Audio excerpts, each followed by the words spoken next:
Jawahar Nagar municipal ప్రాంతంలో ఉంటున్న ప్రజలారా జాగ్రత్తగా వినండి. ధరణి ముసుగులో, ఆన్లైన్ ముసుగులో దోచుకోవడానికి వస్తున్న ప్రజాప్రతినిధులైన కొంతమంది కార్పొరేటర్లకు దూరంగా ఉండండి. కేవలం ప్రభుత్వ అధికారులను మాత్రమే స్వాగతించి వారికి కావలసిన పత్రాలు చూపించి కావలసిన ట్యాక్సీ డబ్బును కట్టి రసీదు పొందగలరని కోరుతున్నాము.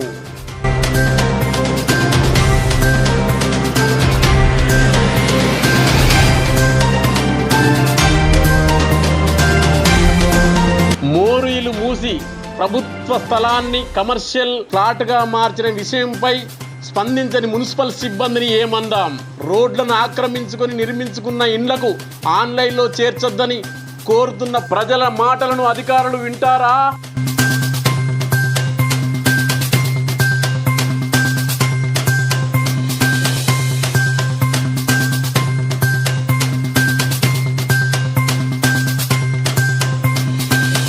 గబ్బిలాలపేటలో కార్పొరేటర్ పేరున వసూలు చేస్తున్న వ్యక్తులెవరు? ధరణి ముసుగులో దోసుకుంటున్న వ్యక్తులెవరు? అధికారుల మాట వింటారా?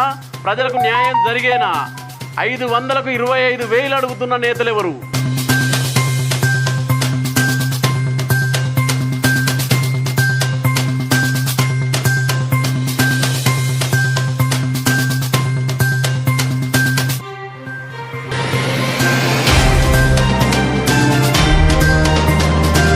జవహర్ నగర్ ప్రజల ఆస్తులను ధరణి వెబ్సైట్ లో చేర్చేందుకు మున్సిపల్ సిబ్బంది సరిపోతారా?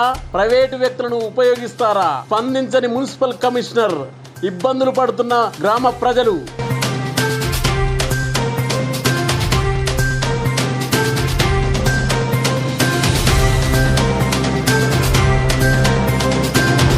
జవహర్ నగర్ మున్సిపల్ కార్పొరేషన్ లో డబ్బు పంచితే ఏ పనైనా జరుగుతుందా?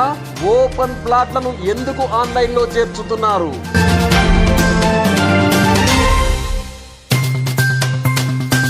మంత్రి మల్లారెడ్డి మాట వినని సిబ్బంది, కొంతమంది కార్పొరేటర్లు.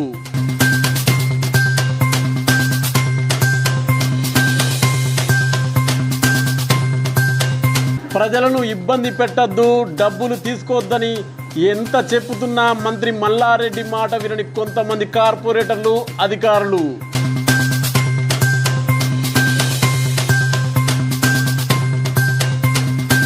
కలెక్టర్ నుండి షోకాజ్ నోటీసు అందిన మారని కార్పొరేటర్ ఎవరు?